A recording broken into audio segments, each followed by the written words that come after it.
Coffee's just right this morning. Blessings and blessings. There's a lot of new followers and new beautiful souls I'm connecting with these days, and I want to take a moment and share just about the Rise Journal, the journal that I created and just released a little over a month ago, and share about the power of journaling and what journaling means to me and how this whole thing came about. I guess I'll start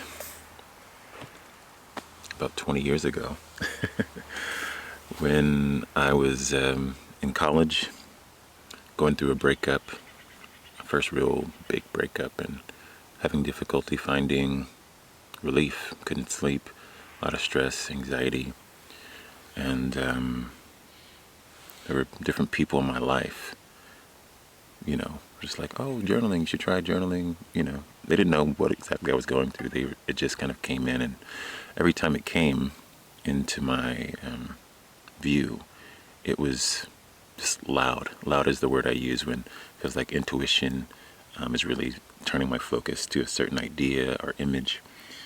But I was very much in denial about it. I was like, I don't know if journaling is my thing. There's a lot of people who journal, and at the time I'm like, I'm a man, men don't journal. That whole thing was in that idea. And about a week or so later, I woke up in the middle of the night. Well, I wasn't sleeping. I just got out of bed and felt drawn to write. So I grabbed, my college ruled notebook and just started writing everything that was on my mind, everything I was feeling, everything that I didn't know how to express. I did my best just to write it on the page. And as I wrote, I just felt like I was getting lighter. And finally, by the end of it, I took like this deep sigh of relief. It's probably like 20 pages of just ideas and anxious rambling. And I felt like I was lighter. I could sleep. And I just kind of got back in bed and knocked out. The best sleep I've had at that point for several months. And that started my journey with journaling. And it opened me up to the idea that our words have power, especially the written word. We live in an age that's very digital, and we can type. And it's great, it's convenient, it's quicker. But there's something about the methodical act of handwriting those feelings and actually seeing those transition onto the page without the screen, right? Because even the light of the screen, isn't the best for our eyes. And that process got me thinking about, well, what else can journaling do? Now I feel lighter. I don't know what happened. I didn't follow any guidebook, any rule book, but something changed. And I just began to write more and more. It's like, okay, well, whatever's happening, it's doing something. It's working. It's feeling lighter and easier. And I began to write more. Asking questions, learning how to ask better questions of myself, of my heart space. And then learning how to hold space for my heart's wisdom to speak. Because I found that as I wrote, there were so many incoherences between what I wanted and how I was showing up in my life. Very, very common one. I was studying music at the time. And so it's like, oh, I want to be this great musician, this great guitar player.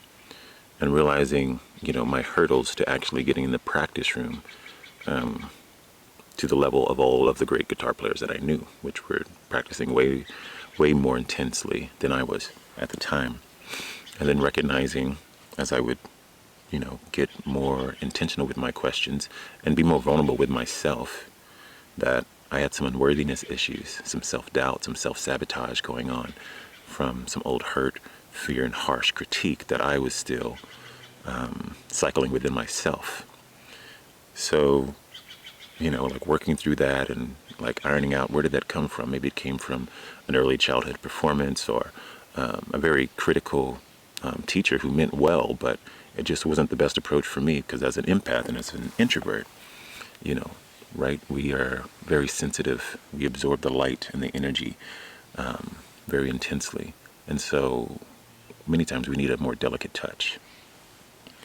And so giving myself that delicate touch, in the journal after I learned something new about myself, I would empower myself with intentions and affirmations. I learned about intention through Gary Zukav's book, Seed of the Soul. Learned about that book from Oprah and how it's always on her bedside, and just something that she always checks in with, And it resonated deeply, and so I incorporated that practice into everything that I do. And over time, it became what is now the Rise Journal, which is an acronym that basically stands for release, which is essentially what I did that the first time. It's a stream of consciousness writing, where you just let every feeling and thought out without judgment. The whole point is to shift your energy and release all of the ideas and emotions that are just kind of keeping you in an anxious state or a low vibe, so that you have a clear canvas for the day. Because we're always exchanging energy, we're always having emotional exchanges, and a lot of ideas and our day-to-day responsibilities can well up, and we get overwhelmed, and then we don't have a clear head to actually think about, how do I actually feel? These are all the things I have to do. These are all the things I need to, think about and process to get life done, and that's fine. But what am I doing for myself, like for my heart? How am I making sure that I am okay with me? So the release, like clearing that canvas, clearing a space for yourself. And then the inquiry is asking heart, H-E-A-R-T, questions. Sometimes they can be hard, H-A-R-D questions, but just consciously asking the right questions, which is why I say heart, because many times there's other practices where you can process other areas of your life and logistical things. But when it comes to knowing yourself, I feel like the foundation is in the heart, right? The heart developed before the mind. It is the intelligence that keeps you alive, even if you're in a coma, even if you're asleep, before you even had eyes, right? And so there's a wisdom there that is innate to who you are that we want to learn to tap into, learn to hear the voice of our heart, or your intuition, or your guides, or God, or your spirit, your conscience, whatever, language most deeply resonates with you. I like heart because I feel like it gets to the core of the issue for many of us. It's emotion. It's our feelings. They get in the way. I learned in Joe Dispenza's book, I think, Becoming Supernatural, he states that 95% of the time we're operating from our subconscious mind.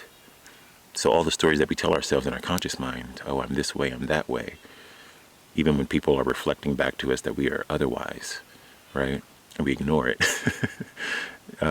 is not totally accurate when we say those things, right? And it's because we have these blind spots, and they're hidden behind the depth and breadth of our emotional awareness. And so getting in touch with our feelings, our heart, and trying to understand more consciously where those things come from is what journaling provided. Because I think in our day-to-day life, we struggle with a safe space to be vulnerable, to be honest and go, you know what, I really don't know about this area of myself, or maybe I'm not that good at that. And we don't feel safe to share that with certain individuals because maybe they don't know how to hold space for that, right? So I feel like the safe space of the page, where it's just you and the ink and the paper, really provides a soft place to land and to process and to actually be yourself and build up the courage and the confidence and the understanding to, over time, just make the next right step day by day. What did I learn about myself today, right? At that time, it was me processing some hurdles to my music, which was actually connected to really some deep inner child stuff, and my family, my parents, and my father, who was also a musician. and some of the discord in that relationship. So, like, really taking a moment to check in and get clear with myself, like, what's going on? That goes a long way, because bit by bit we get to course correct, right? I think many of us are on this path that others have set for us, and it's not our path. It's just a path that society deems is widely accepted in one way or another. We're constantly asking others, are we doing life right? Right? Is this who you think I am? And nobody knows. No one can tell you that. That's between you and you and divine, your connection to something higher. Wherever you originated, whatever your belief is around that. But me, I couldn't tell you with any certainty. I can reflect back what I see. I can point you back inwards. But only you will know that. And so you have to develop a safe space, which journaling can provide, to actually get clear. What do I really want? When no one else is around, when there isn't any outside influence or projection, what's really true for me? And then when you get that answer, you have to go deeper still and go, why is that true? And then to understand, is that what was in me? Is that like innate as the development of my heart that started before my mind? Or is that an early childhood seed planted by parents that isn't serving me? Some of those things are really wonderful. I'm very thankful for those seeds. But not all of them are going to resonate with who you are now as an adult who can reflect back more clearly. So to get clear, if all of these things are really serving your highest good, all of these things, are they really serving who you are on a soul level?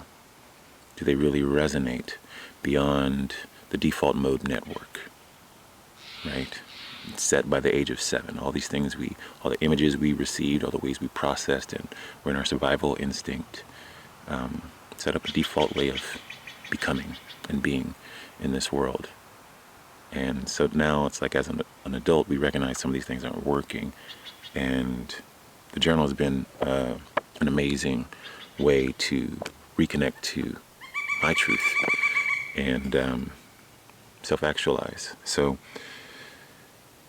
you release, you inquire, ask hard questions. You hold space for those answers from your heart, which is what the S is about, self-awareness, which is also why I share this practice as a meditative journaling practice, meaning to become familiar, to hold space, to be in an uncomfortable space.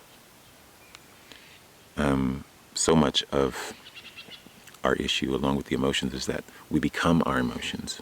We don't know how to regulate very well. It's not something that we're taught. And so we have to find the tools on our own at this point. Thankfully, because of the internet, there's a lot of information out there, a lot of ways to get connected, a lot of practitioners. And mindfulness is becoming more and more popular, more and more mainstream, which is a great thing. So, meditative journaling, you release, then you ask of your heart what question is most resonant, what feels loudest, like getting clear with the voice of your heart. Take a moment to breathe, right? Just micro meditation. 3 deep breaths with a conscious intention to be available to witness what you've never witnessed before about yourself, so that you may heal and grow. And then the empower phase, which is all about setting conscious intention, a state of being, right? That's resonant with who you are and what you know about yourself. And affirmations that support that state of being. So for me, with all that I create at this point in my journey, is my intention is to be a conduit for grounding, healing, and transformation. And that's my intention. That's a state of being, just making myself available, right? Like, how can I be used to help ground, of course, myself, but also all of those who I interact with? It's a global intention, but also bring more healing and also support transformation. And I use the word conduit intentionally. I don't want to transform you. I want to be a support for your transformation. It's a very conscious intention. And then what are the affirmations that support that intention? The I am, the creative, empowered statements. So one could be I am a safe space. I am a compassionate friend. I am a great listener. I am a open facilitator, right? It would look something like that. So trying to find your conscious intention and your conscious affirmation. And I do this daily. I think it's important to have a practice of that, because what happens throughout our life unconsciously as we're going, the world is projecting all of their unconscious intentions and affirmations on us, right? They're telling us we are lesser than. They're telling us that we don't deserve to be seen. And we're receiving those messages and taking them in unconsciously, and they're there. And so we really have to make sure that each day you release, let those things go into your practice, and then come out and empower yourself. And go, none of that's true. That's somebody else's idea, somebody else's unconscious hurt or pain that is blocking their growth, and now they're projecting it onto me because they're seeing the world as they are. And so getting clear about yourself and really seeing yourself, when you actually see yourself, you become more self-actualized, and you recognize that I am worthy, I am loved by myself, I'm loved by Source, right? And I deserve to honor my gifts, my passions, and to reconnect with my purpose, right? And I deserve joy. And so once you know that you deserve those things, you naturally have a different disposition as you move throughout your life. You naturally set up firmer boundaries wherever you go, right? And sometimes it's just in your energy, right? You can tell if someone walks in a room that they're kind of have a low vibe, a low self-perception. They're shrinking their bodies physically. It's a manifestation of their emotional state. In the same way, right, all of the brighter, higher vibrations also manifest themselves in a physical state. So I encourage people with this practice, and I also want to encourage people to kind of let go of the pill for every ill, kind of like fast food mentality around wellness, well-being, and transformation. You can get an idea fast, but the integration to work through your default mode network, connect to the fact that there are neurons firing and wiring together. Practice it enough to let those things go, create space, and actually retrain those mentally. It takes time. Everything else on this planet has a natural pace, a natural evolutionary pace of change, the seasons, even the light throughout the day, the sunrise to the sunset. And so do we, right? Different stages of life, different stages of our anatomical development, our mental development, and transformations take time. And so I'm saying this, and I'm adding to this, because I get messages all the time. How do I, get to this thing quick? How do I do this quick? And that's your anxiety speaking, because you don't know how to sit with your suffering, and you see it as a problem instead of an opportunity and a lesson, right? So, like recognizing this truth that I read in a Thich Nhat Hanh book, I don't know, maybe 15 years ago, transformed my life. And it was that all suffering comes from misunderstanding or not understanding. So if in the moment of your hurt, in the moment of your turmoil, you can get grounded enough, maybe make that emotion a bit lighter, and simply ask, what is it I am not understanding? What is it I am not seeing? What's in my blind spot? If you can step out of your ego and quit projecting your hurt onto the other, even though they may have played a role, but taking responsibility for what you have control over, and just ask humbly and recognize that, I don't know something right now because I'm on an unconscious pattern of hurt and suffering. But just to hold space for yourself and seek. And oftentimes, there'll be a very simple answer that will arise when your disposition changes, when what you're focusing on changes. So it's like asking the right questions, right? Inquiry. So when you get to really tune in to yourself in a new way, and I've been doing this practice 16, 17 years now. It's been an intuitive unfolding because as I listened to myself, more and more things came, and I was able to access just what resonated for me. And it's been really beautiful to see that this practice is also resonating with so many of you and hearing your stories and even the beautiful, candid moments of your surprise that something so simple as asking, how is my heart? What is my heart longing for? What is it I need to know about myself today? And recognizing, right, that we're not machines. Every day is different. And so that's why it's important to check in every day. Because even if you're turning your awareness, the volume of your awareness up in one area of your life, there's probably another area that still needs some light shed on it. And maybe it's you're not ready to go there yet, so it's your awareness is not being turned there. So as you get strong in one area, then you slowly turn to the other areas. And it's a cycle because you're going to continue to evolve in an upward spiral, right? Same circumstances, the same tricky difficulties between those people in your life that are working through their own healing process, and your ability to show up in honor of your truth while having a healthy sense of boundaries, responsibility to self and other, while not being responsible for their emotional state, and transforming maybe from an unhealthy dynamic like enabling to an empowering dynamic, like standing in your truth and claiming it and saying it with love, not incendiary, not argumentative, but clear statements, firm, bounded in love and compassion for yourself, and understanding that the other is also hurting. But it's no longer beneficial for you to be the peacekeeper, the doormat, the self-sacrificer. It's only furthering a pattern that is causing so much toxicity. And now is the time to step in being a peacemaker, or as the Buddhists like to say, stepping out of idiot compassion into true compassion, which I love that. So that essentially is the power of journaling, at least in my experience. And I hope that the Rise Journal will resonate with you all in your journeys and as you are navigating whatever is coming up in your life right now. Because I've recognized as I continue to do my own healing work, I reached a point where I know that now it's my time to give back.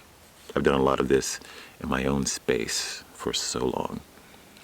And over the last couple of years, I've transitioned to a more public setting where I'm sharing. And the thing is, our healing doesn't come in a vacuum. But many times we try to heal other people intentionally and go through all of this effort when we ourselves are still working through a lot of heaviness. I'm not saying we'll totally be rid of it, because that's a part of life. We're always here to experience growth, suffering, shiny, low, dark, all of the cycle, and it continues. But it's an upward spiral. But what I am saying is, I think there's an old scripture that says, first pull the plank out of your own eye, right, before you point the finger at another. And I found that in any situation, if I'm feeling some hurt, then that's my hurt to deal with, right? So maybe I need to take a beat back for myself and try to iron out why that's coming up and how that's coming up. And then when I'm more grounded and clear within myself, I can iron out what I want to change or evolve, or how I want to approach whatever the dynamic is between myself and the other. So that is really where I've been for the last 15 years. The last 2 years, sharing more publicly, becoming a certified meditation teacher, and sharing with heart-centered living coaching. It's not something that you actually need me for. If you want help implementing some of these ideas, then you can, sign up for a coaching session or a coaching package where we'll work together for several months. But I really want to emphasize it's something you can do on your own, and I encourage you to do it on your own. It might take more time because there will be blind spots, but there's a beauty in that practice. But if you want some support and want to get there quicker, or are experiencing a lot of heaviness, please reach out to me or to someone else if that resonates. Because at my heart is that we all get the support we need and find the right tools that help us navigate what's happening emotionally for all of us. Because I feel like the next stage in our journey is an emotional evolution. The way we feel, process, and engage with our energy and motion, right? It's kind of the thread through between the body, the mind, and the spirit is emotion. It's like we can shift our energy with thought, with heart, or if our body's in a certain space, well-nourished or malnourished, that will transition our emotional moods and the way we can perceive the world. So, at this point in my journey, being more vibrant than I've ever been, I recognize it's now time to just embody that energy, and that is how healed people heal people, by simply being in that energy, being in that space. So it's really a gift to be able to connect with you all on social media, share the micro meditation in the morning, how's your heart, and a blessing and intention for the day. And I encourage you to do the same for yourself and find a practice. If the Rise Journal resonates, you want to try it, there's links on my website, but there's plenty of other practices out there. I just want you to find something that resonates. If what you've been doing doesn't work anymore, doesn't resonate anymore, experiment. Find a new practice.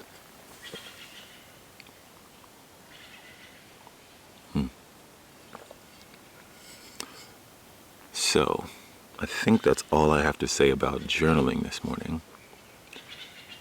But I would love to hear from you. If there's anything you want to share. There's a few people trying to come in or send me some guest requests. Let me get a little more coffee and we'll chit chat. Unless you guys have some questions. Maybe I'll take questions in the comments. Or if you guys would use the question box, that would probably be best because the comments move a little too quickly.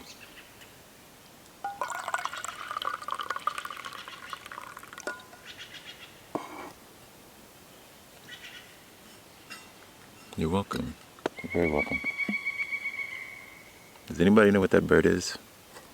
It's like a woodpecker of some kind. It's a very distinct and beautiful call.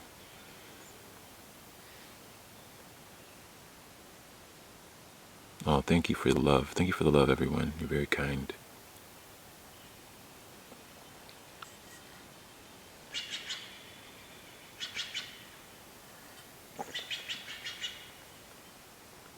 Okay, let's see. There's one question that comes in.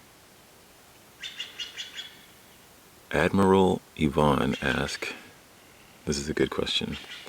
How do we know we are healed?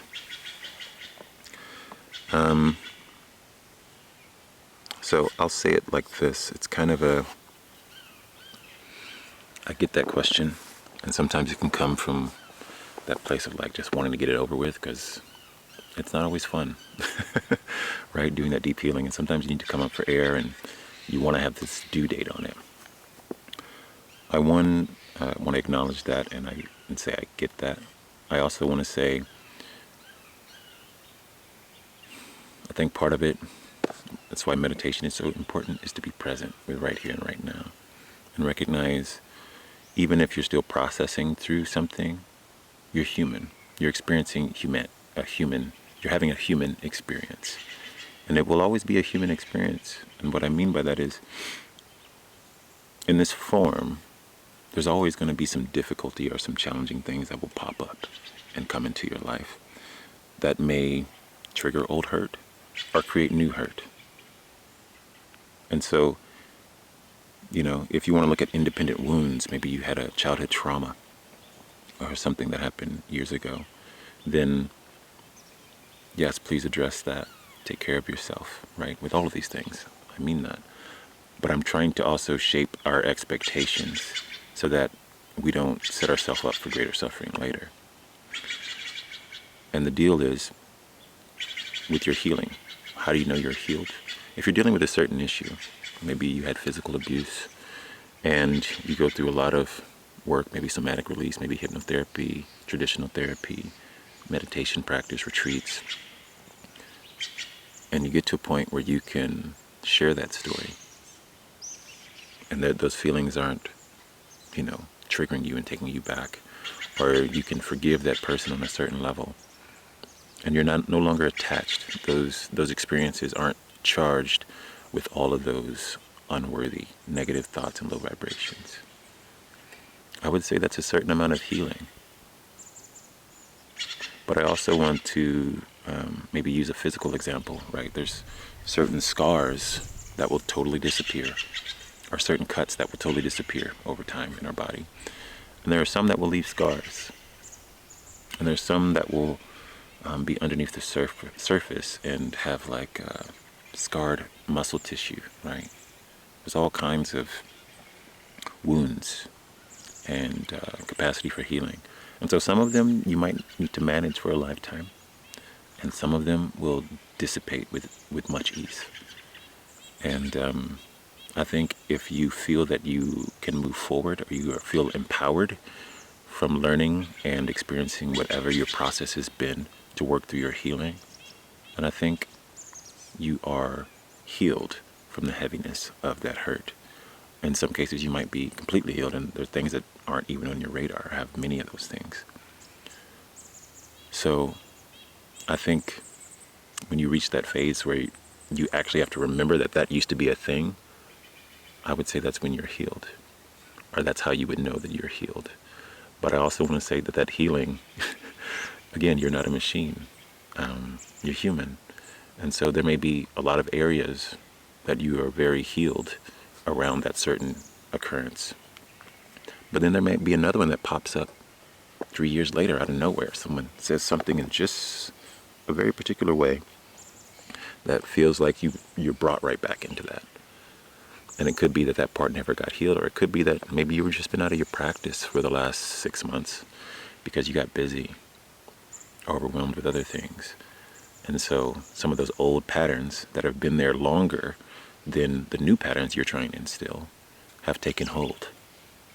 And now you have to do the work again. So I just, it's similar. I mean, think about, if you were working out your physical body and you had certain weight goals or physical fitness goals, body mass index, whatever it may be, you can reach that, right? In 6 months with a certain plan. But if that plan doesn't continue beyond that 6 months, you might not maintain those physical fitness goals. And I think it can be similar, not always, but it can be similar with many traumas and triggers. So I hope that helps answer your question.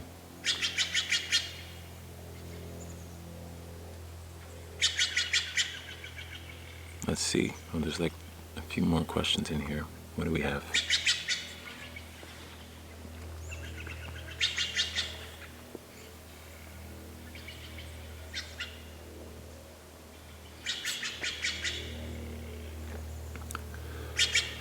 Let's see. Zaza asks, how to use nature and the earth in daily practice and healing. I love this question because I've literally what I call life hacked my life so that I can do that, because nature is a very grounding force for me. I'm a Leo. I have a lot of fire in my chart. I don't have much earth in my chart, so it's taken me some time to figure out how to stay grounded. And being outside, I'm a nomad. I live in a camper. My camper is just over there. I travel all around the country, sharing experiences and things like this. And nature is a very powerful healer. So honestly, right, I think we all know, and maybe that's why some of you tap into my lives, just because the sounds, the sights, right? They themselves are very grounding and very healing. And there's a reason why when you go to the spa, you hear water running, you might hear some light birds or something like that. And there's a natural frequency of nature that just kind of helps us realign with our true nature, which is a certain consonant state of peace. So, whatever way you can access it, whatever is realistic for your life right now, even if you live in, New York City or something, go to the park, go outside of the city, 30 miles to a little quieter area, make it intentional. Or, you can find those sounds online, right? On YouTube, or buy an audio track that has the sounds of the earth. But much of my practice, beyond the actual just osmosis effect, is I love my walk. I have several walking meditation practices, but the most common one for me is simply a walking body scan. So I'll go on a hike and I'll check with my body, like checking how my neck is, how my head is there any tension? Some days are more detailed, some days are more broad. And as I'm feeling the tension, I just try to breathe into it and relax my body. And I can feel it dissipate. I can feel it get lighter. There's so many ways to connect to the earth and find healing. And another practice is simply gratitude. I look at the trees and, before they were just trees, but as I was more conscious and really thought about the fact that we are breathing in the oxygen that they produce all the time. And we are literally made of that oxygen in a way. It's keeping us alive. And likewise, they are actually taking in our CO2. They take in our CO2. It becomes the carbon that they are actually, the physical mass of trees is actually the carbon from the air. It's not from the soil. It's a very interesting scientific fact.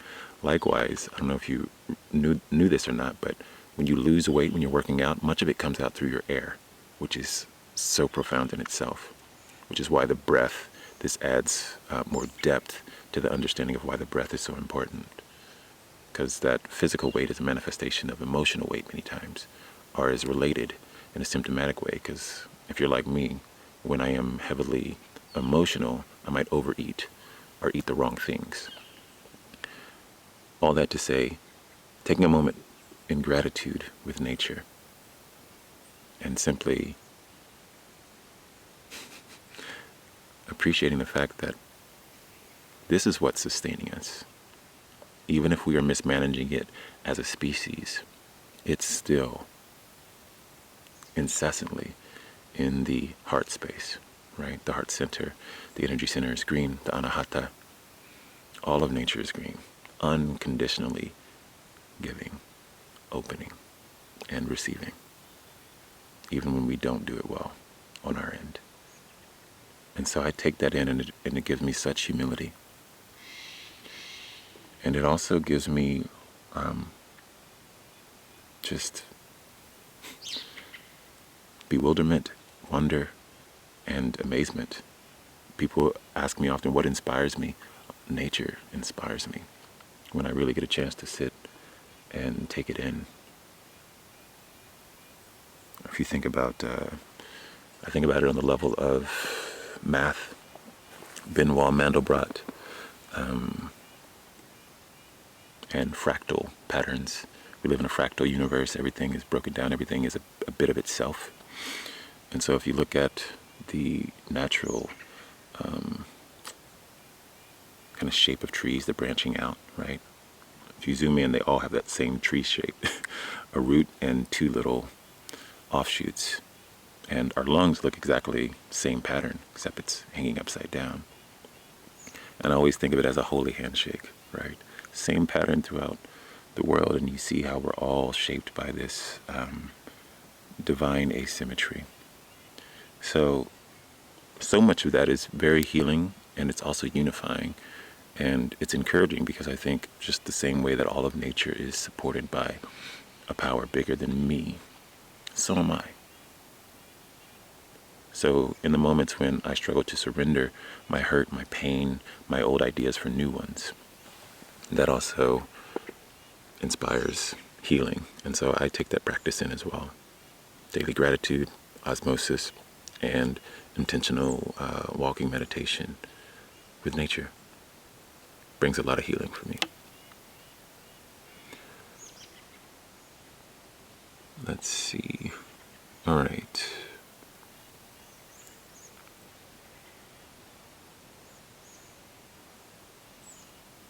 Let's see. Maybe we'll do one more question.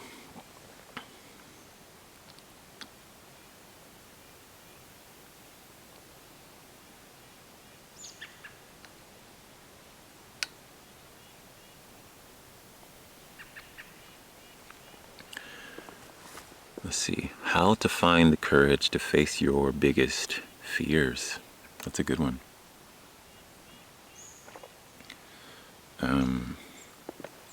That's good. Maya Angelou has a quote, and she says, of all the virtues, courage is the most important virtue, because without courage, you can't practice any of the others consistently. You can practice anything erratically, but nothing consistently without courage. And that, it just resonates so deeply, because I think I'm most thankful for my courage, because that's what's helped me to work through many difficulties in my life. The courage and the faith in something bigger than myself. And so I approach it in a couple of ways. As far as finding the courage to face your fears. One, I try to distill it down into simple logic. I think about the relationship between emotion and imagination. And to me, fear is just the imagination turned against you. So if I'm afraid of heights, I might assume that anytime I'm up high, I'm going to fall to injure myself. And it could happen. And there's so many other things that could happen, but it's probably pretty unlikely, because if I'm that high, I'm going to be very cautious. I'm going to be pretty mindful. And also recognizing if it's another fear, something that I've never experienced before, just acknowledging the fact that I don't know how I'm going to feel when I do this thing. And I think back to the other times when I had great fear. So one of those moments for me as a kid, my family was a lot of musicians, and so we performed a lot. And as a young child, I was afraid to be in front of people. My dad was trying to get me to play guitar. I didn't want to do it because I didn't want to be in front of people. And finally, there was one day where I felt a strong calling to pick up the instrument. And when I did, I loved it. I had so much joy playing, and that joy superseded my fear of being in front of people. And now I'm in front of people daily, and I am exhilarated by the ability to connect and hold space for your journey and share from my journey. All that to say, every time I've connected to my fear and faced it, I found more joy. So I feel like fear and love are, to me, joy is directly connected to love. They're two sides of the same coin.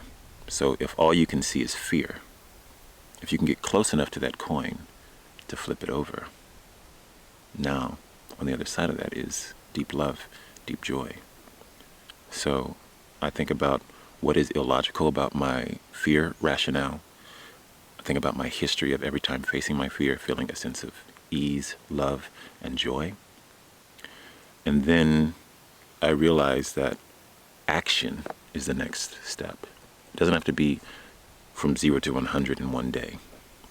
But if it only happens in your mind, then what's the point?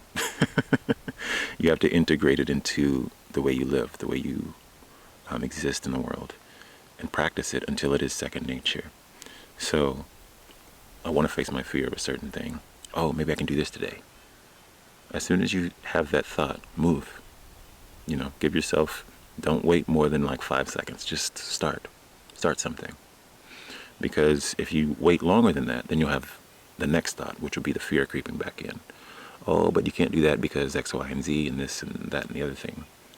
And you'll struggle needlessly When if you would have acted, what would have happened is, oh, I tried it. I proved my fear wrong for a moment, right? Even if I just took a baby step towards it. And now you build your capacity for courage because it's a skill, it's an exercise.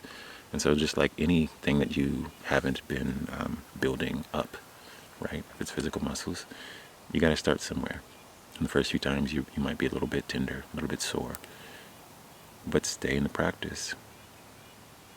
You have to hold true to the vision and focus of what you know to be true that's bigger than your emotional state, right?